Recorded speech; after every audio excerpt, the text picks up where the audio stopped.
હું અંબિકા ટાઉનશીપમાંથી આવું છું, ઇસ્કોન હાઇટમાંથી, વોર્ડ નંબર 11માં. ત્યાં અમારે સામે એક પ્લોટ છે, ત્યાં પહેલાં ગાર્ડનની વાત થતી હતી કે ગાર્ડન થશે કોમન, એની બદલે હવે કચરાની ગાડીઓનું પાર્કિંગની વાત થાય છે. તો અમે એ રજૂઆત કરવા માટે આવ્યા છીએ કે જો કચરાની ગાડીઓ ત્યાં આવશે તો ગંદકીવાળો ભાઈ વધારે થશે, રેસિડેન્સી એરિયામાં એ વસ્તુ પોસાય નહીં. એટલે અમારી રજૂઆત છે કે ત્યાંથી પ્લીઝ આ નિવેદન છે એ હટાવી લે ને એની બદલે જે ગાર્ડનનું હતું એ બહુ સારું હતું. ગંદકીવાળો થશે, ત્યાં જેવી એવી વ્યક્તિઓ આવશે, છોકરાઓને બધા રહેતા હોય, બાજુમાં મહાદેવનું મંદિર છે, એ વસ્તુ બરાબર યોગ્ય ન કહેવાય.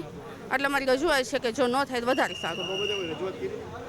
હા, ત્યાં નિવેદનપત્ર આપેલું છે. માંગ બી છે કે બસ એ કચરાની ગાડીનું જે છે વસ્તુ એ હટાવી લેવામાં આવે એમ.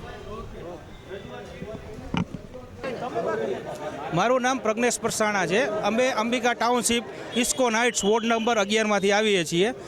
અમારી કમિશનર સાહેબને રજૂઆત કરવા આવેલા છીએ કે ભાઈ અમારા ઇસ્કોન હાઇટ્સની સામે એક જૂનું પૌરાણિક મંદિર છે મહાદેવનું, એની બાજુમાં આરએમસીનો પ્લોટ આવેલો છે, જેમાં પહેલાં આરએમસી તરફથી એવું કહેવા, અમારા કોર્પોરેટરશ્રીઓ અને આરએમસી તરફથી એવું કહેવામાં આવેલું હતું કે ત્યાં ગાર્ડનની વ્યવસ્થા થશે, જે અમારા એરિયામાં ક્યાંય છે નહીં.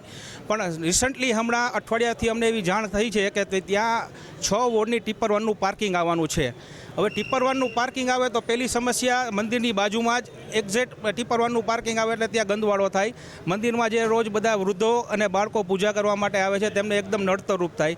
અને આના હિસાબે આજુબાજુની 10 સોસાયટીને આની અસર થાય છે, કારણ કે જો ટિપ્પર 1નું પાર્કિંગ ત્યાં આવશે તો ત્યાં ગંદકી ફેલાશે તો રોગચાળો ફેલાવાનો ભય છે. તો અમે કોર્પોરેશનમાં મેયરશ્રી, કમિશનરશ્રીને એવી રજૂઆત કરવા આવ્યા છીએ કે ભાઈ ટિપ્પર 1નું પાર્કિંગ ત્યાંથી હટાવી લેવામાં આવે. સ્થાનિક કોર્પોરેટરમાંથી અમને એવું જણાવવામાં આવેલું હતું કે ભાઈ તમે લોકો પહેલાં છે ને કમિશનરશ્રી, મેયરશ્રી, સ્ટેન્ડિંગ કમિટી ચેરમેનશ્રીને આની રજૂઆત કરી આવો. અમે કોર્પોરેટરશ્રીને બી રજૂઆત કરેલી છે.